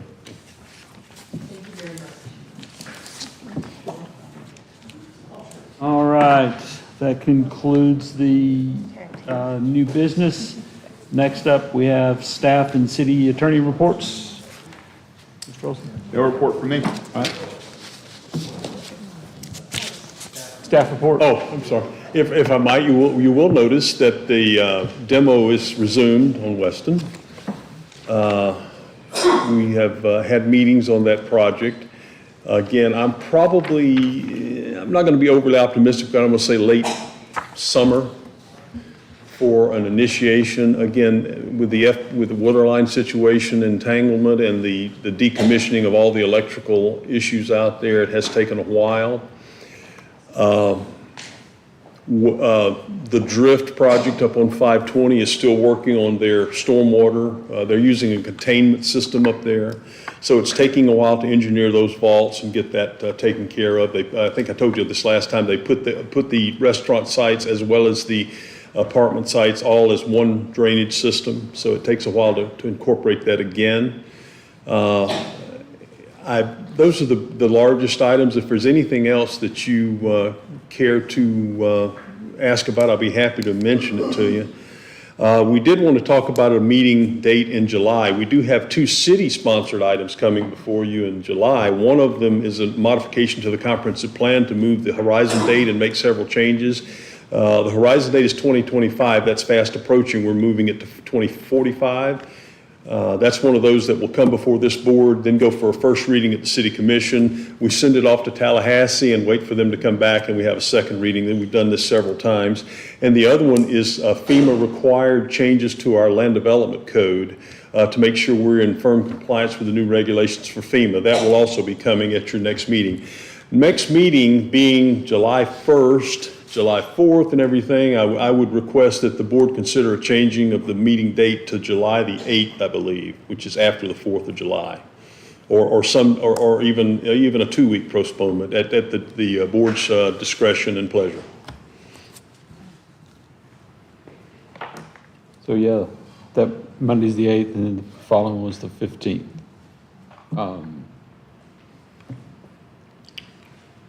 I'm fine with the 8th. I think I'm fine with you.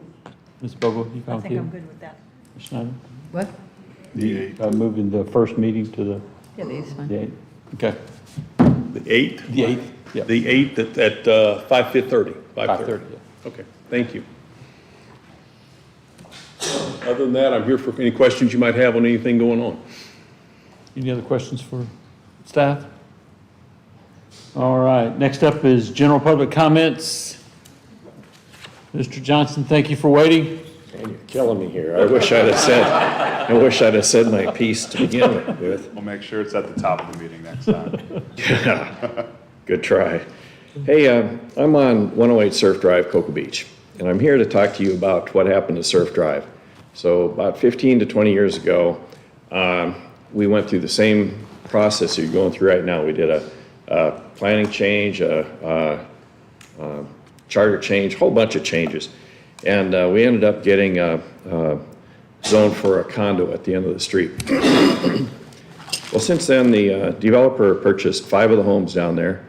And over the course of the 15 years, the whole residence has changed because none of the homes on the end of the street are really maintained at the way they were 15 years ago or before the development took place. So what I'm here to ask you is that would you consider, when you do these planning changes and zoning changes, would you consider a time limit on these things? Because had this been done like within 5 years of these changes, I think that the Surf Drive community would have had a condo at the end, and I'm fine with a condo at the end. I'm not fine with 5 dilapidated buildings at the end of the street. And it's all about timing. We can't go into these changes with the promise of tight density and all these zoning changes in perpetuity. You have to put a time limit on them. Otherwise, what happens to Surf Drive is going to happen to every community around here. When I listen to you guys talk about the Gateway and all that, every street in Cocoa Beach should be in the Gateway District. You guys think that might be wrong, but what you're doing to me isn't right. It just, the Gateway isn't right.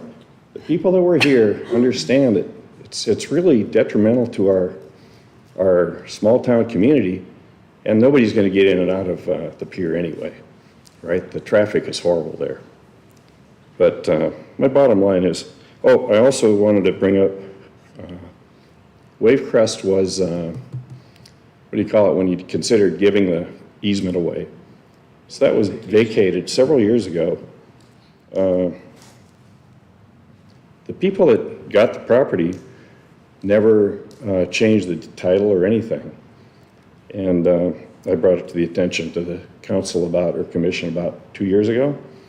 And they just went back to the developer and said, hey, would you go ahead and start paying taxes and all that? But what should have happened was it should have come back to you guys.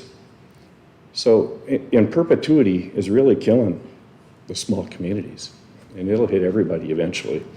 So please, put a time limit on all these things. 3 years, 4 years, but not forever, okay? Thanks. Thank you. Any other general public comment? All right, last up, board final comments? Any Ms. Stone? Ms. Colorado? Nothing else. Ms. Bowler? Ms. McKinley? All right. Appreciate staff's input tonight and all that you've done to get us to this point.